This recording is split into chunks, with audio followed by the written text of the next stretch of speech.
to Army Public School. This video is for class 9th and 10th student. Today we are going to discuss computer network transmission media. Actually, the transmission media can be wired or wireless, and both are used to transfer data from one computer to another computer. So first of all, before starting it further, have a look on the concept of transmission media. The transmission media is nothing but the physical media over which communication takes place in computer network. Now, the first category that comes here is magnetic media. Magnetic media is one of the most convenient way to transfer data from one computer to another, even before the birth of networking, was to save it on some storage media and transfer physical form one station to another. Though it may seem old-fashioned way in today's world of high-speed internet, but when the size of data is huge, the magnetic media comes into play. For example, suppose you are having two computers and you want to transfer some data from one computer to another. You use some magnetic media like magnetic disk, or now in modern days you can use pen drive to store the data from one computer and then put it with another computer and then paste the same data in that computer. This takes time. You need to travel from one location to another, but it is a persistent method by which you can transfer data from one computer to another. If the data is very huge, at that time magnetic media is proven to be the best. For example, suppose there is a bank and the bank has to handle and transfer huge data of its customers, which stores a backup of it at some geographical faraway place for security reasons and to keep it from uncertain climates. If the bank need to store its huge backup data, then it transfer through internet is not feasible. For example, suppose there is a bank like State Bank of India. So at that time we can visualize that there are lakhs or crore of customers and the data is very large. If we try to transfer it through internet, first it is not secure, and second it is very huge amount of data, so it takes lots of time. So to overcome from this problem, we can use magnetic media. Now, moving forward, the next thing is twisted pair cable. If we want to form a network, so at that time twisted pair cable is the cheapest and widely used cable type. A twisted pair cable is made up of two plastic insulated copper wire twisted together to form a single media. Out of these two wires, only one carries actual signal and another is used to ground reference. The twisted between wire are helpful in reducing noise, that means electromagnetic interference, or it is also known as crosstalk.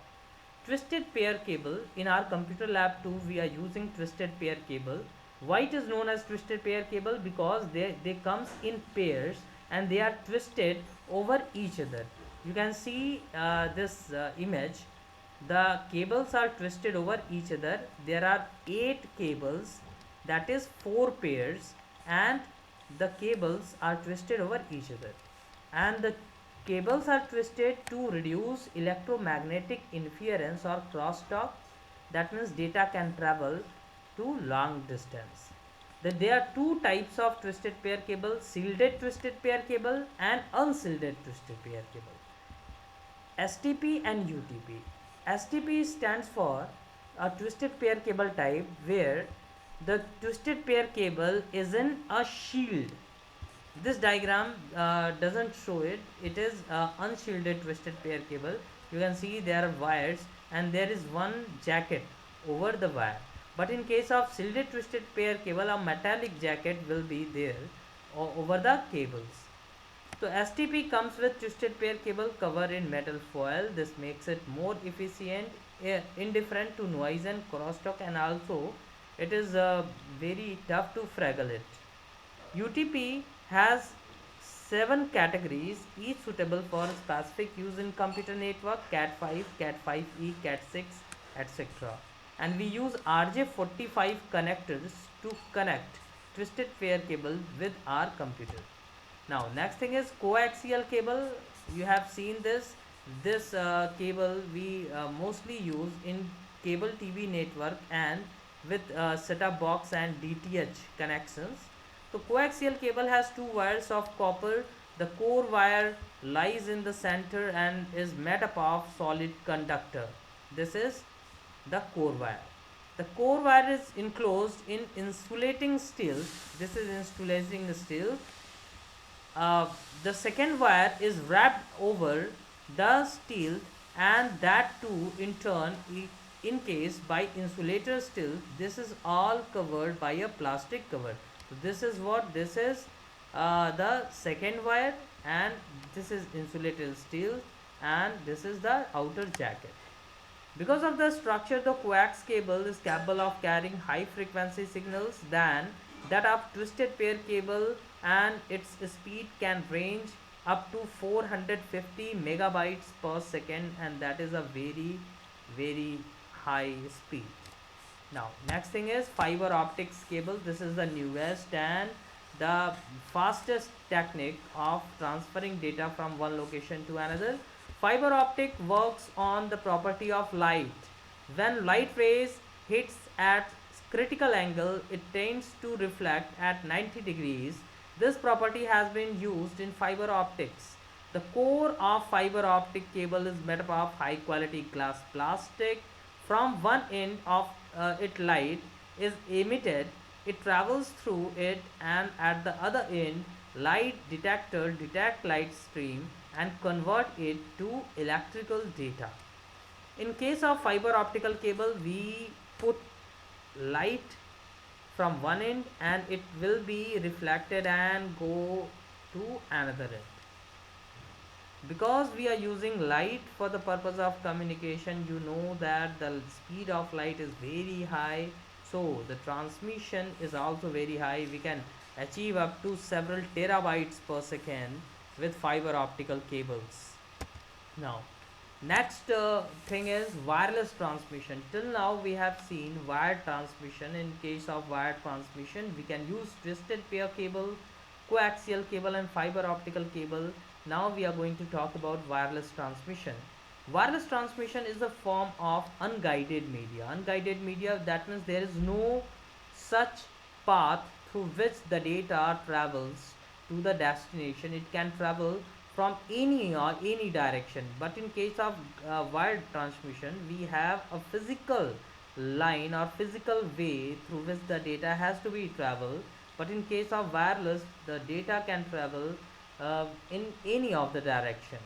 Wireless communication involves no physical link established between two or more devices communicating wirelessly. Wireless signals are spread over in the air and are received and interpreted by appropriate antennas. Now, with this diagram, this is electromagnetic spectrum of wireless transmission. You can see the uh, it starts from 10, then 10 to the power of minus 1, minus 3, minus 5, and so on. So you can see 10 to 10 to the power of minus 1 spectrum belongs to radio wave, then microwave, then infrared, then RGB, then ultraviolet rays, then X-rays, then gamma rays. We use these three mostly for the purpose of communication, that is radio wave, microwave, and infrared. This is known as visible light. Now the first thing is radio transmission, radio frequency. I think radio transmission you have seen in FM radios and in radio stations. We use radio transmission. Radio frequency is easier to generate, and because of its large wavelength, it can penetrate through walls and structure alike. For example, suppose we are having a radio receiver in a closed room, still we can receive the audio from uh, out the outside, or audio from the transmitter, because its wavelength is very high. Radio waves can have wavelength from 1 mm to uh, several thousand kilometers, and have frequency ranging from 3 gigahertz, that means extremely low frequency, to 300 gigahertz, 3 hertz to 300 gigahertz. Radio frequency are subdivided into 6 band. Radio waves at lower frequency can travel through walls, whereas higher RF can travel in straight line and bounce back. The power of low frequency waves decreases sharply as they cover long distance. For example, if we go beyond the boundary of several kilometers, it start uh, decreasing. The power of low frequency wave decreases. Okay, now lower frequencies such as VLF, LF and MF band can travel on the ground up to 1000 kilometers over the earth's surface. You can see this is the transmitter, this is, suppose it is a receiver, and this is earth's surface. The data can travel through radio wave from one location to another. Now, next thing is microwave transmission. In case of microwave transmission, the frequency is high, and it tends to uh, travel from one location to another in straight line.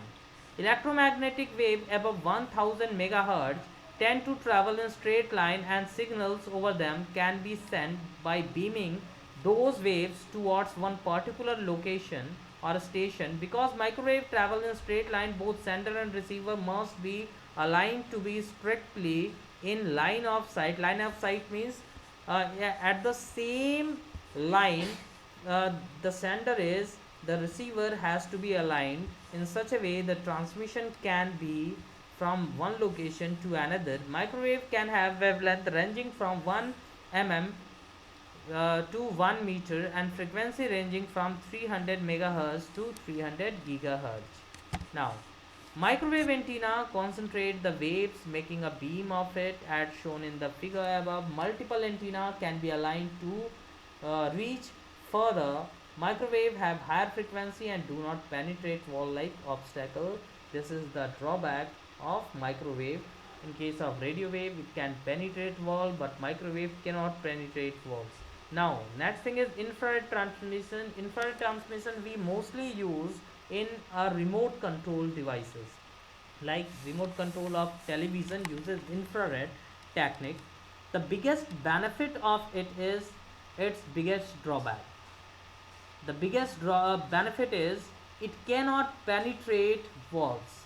For example, suppose you are having a television at your home, and if we are not using infrared technique, we are using other techniques, so your neighbors can also play, pause or stop, or even off your television.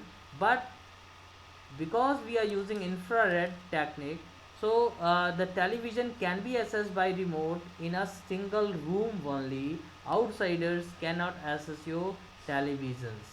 So infrared waves lies in between visible light spectrum and microwave. It has wavelength of 700 nm to 1 mm, and frequency ranges from 300 gigahertz to 430 terahertz. Infrared waves is used for very short range communication purpose, like such as television and its remote. Infrared travel in straight line, hence it is directional by nature. Because of high frequency range, infrared cannot cross wall like obstacles. Now, next thing is light transmission. For this we can use laser light. First thing, note down the full name of laser: light amplification by stimulated emission of radiation. So highest most electromagnetic spectrum which can be used for data transmission is light or optical signaling. This is achieved by means of laser. Because of frequency light uses, it tend to travel strictly in straight line. Hence, the sender and receiver must be in the line of sight because laser transmission is unidirectional at both end of communication. The laser and the photo detector need to be installed. For example, if we want to communicate from one building to another building, we must have transmitter and at the same time photochromatic receiver. The transmitter is responsible for transmitting signal from one station to another. So the transmitter transmit the signal from one station to another, and at this station the photochromatic receiver receives it and then decodes it. And if this station want to send data, then its transmitter transmit the data and it travel to the other end.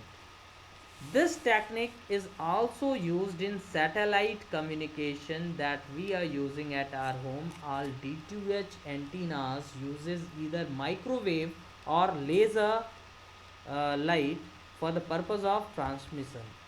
Now, these are your assignments. You have to complete it. Question 1, what is the difference between wired and wireless transmission? I have explained it. In wired transmission, it is also known as guided transmission. There is physical link between the sender and receiver, but in case of wireless transmission, there are no such physical link. It can travel in any direction. Second question is, what are the different types of network communication wire? It is explained. Differentiate between microwave and radio wave transmission, and what is the difference between fiber optical cable and coaxial cable. Thank you.